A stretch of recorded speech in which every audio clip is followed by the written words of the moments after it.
দেশের বিভিন্ন বাজারে শীতকালীন সবজির সরবরাহ বেড়েছে, দামও ক্রেতাদের হাতের নাগালে। বিস্তারিত জানাতে আমাদের সঙ্গে যুক্ত হচ্ছেন আমাদের সহকর্মীরা। প্রথমে যাচ্ছে রংপুরের গঙ্গাচড়ায়, সেখানে আছেন সহকর্মী সুজন আহমেদ। সুজন, বাজারে ফুলকপি, বাঁধাকপি সহ অন্যান্য শীতের সবজির সরবরাহ দাম কেমন দেখছেন? নাফিজা, ধন্যবাদ। আপনি যেমনটা শুনছিলেন, আমি দাঁড়িয়ে আছি রংপুরের গঙ্গাচড়ায় চর নোহালী এলাকায়। আসলে আমার পেছনে যদি আপনাকে দেখাই যে আমি সবজি বাজারে না, আমি হচ্ছে আলু খেতে, সেই আলুর যে পচারি শুরু দেখা দিয়ে গেছে, এই পচারির কারণে কিন্তু এখানে কৃষক রয়েছেন দুশ্চিন্তায়।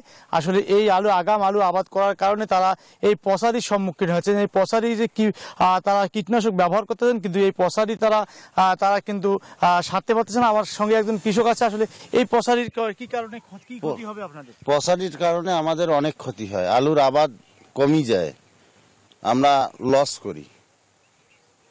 তাই এটার ভালো ঔষধ দিলে আমাদের। কৃষি অফিস থেকে কোনো সহযোগিতা করে কিনা?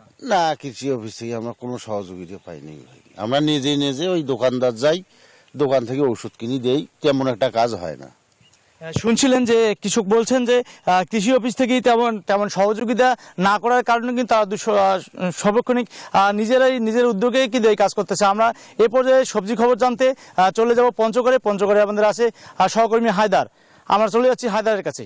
সুজন, আপনাকে ধন্যবাদ। আপনি যেমন আলুর কথা জানাচ্ছিলেন আমাদেরকে, পঞ্চগড়ে শীতের শাকসবজি এখন কিন্তু বাজারে উঠছে এবং আগাম যে সবজিটা সেটাও বাজারে উঠছে, এবং এখানে কিন্তু আলু কেবল লাগানো শুরু করেছে, এখনও মাঠে কিন্তু ধান কাটা শুরু হয়নি। এখন কিন্তু শাকসবজি, বিশেষ করে লাল শাক, লাফা শাক এবং নানা ধরনের শাক কিন্তু এখানে উৎপাদিত হচ্ছে। এবং যে ন্যায্য দামের কথা বলছিলেন একটু আগে আমাদের নাফিজা, সেইখানে কিন্তু আমরা যেটা দেখছি যে কৃষক কিন্তু সঠিক ন্যায্য মূল্যটা পাচ্ছে না, কারণ তারা কিন্তু এক ধরনের এখানে মধ্যস্বত্বভোগী আছে, যারা কৃষকের কাছ থেকে কম দামে কিনে বাজারে কিন্তু বেশি দামে বিক্রি করছে, এরকম কিন্তু অভিযোগ আমাদের কাছে রয়েছে। এবং শাকসবজি উৎপাদনের ক্ষেত্রে এই জেলায় কিন্তু আমরা কৃষি অফিস যেটা আমাদেরকে জানিয়েছে যে বিশেষ করে আটোয়ারি, দেবীগঞ্জ উপজেলা এবং পঞ্চগড় সদর উপজেলার কৃষকরা কিন্তু এখন প্রচুর পরিমাণে শাকসবজি উৎপাদন করছেন, এবং তারা কিন্তু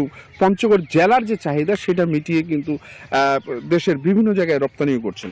এইখানে এখন যেটা মৌসুম শুরু হয়েছে, যে পেঁয়াজ রসুন লাগানোর একটা মৌসুম শুরু হয়েছে, ফুলকপি বাঁধাকপি লাগানোর মৌসুম শুরু হয়েছে, এবং কৃষকরা কিন্তু এই কাজ নিয়েই ব্যস্ত রয়েছেন। যদিও মাঠ জুড়ে রয়েছে একেবারে পাকা ধান ক্ষেত এখনও রয়েছে, পুরোপুরি ধান কাটাটা এখনও শুরু হয়নি, ধান কাটা শুরু হবে আর কয়েকদিন পরে।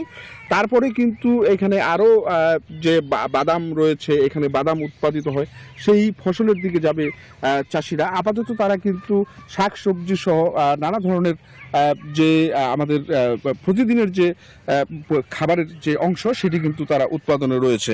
তো এই ছিল আমার কাছে সর্বশেষ। নাফিজা, ফিরে যাচ্ছি স্টুডিওতে আপনার কাছে। সরকার হায়দার, আপনাকে ধন্যবাদ।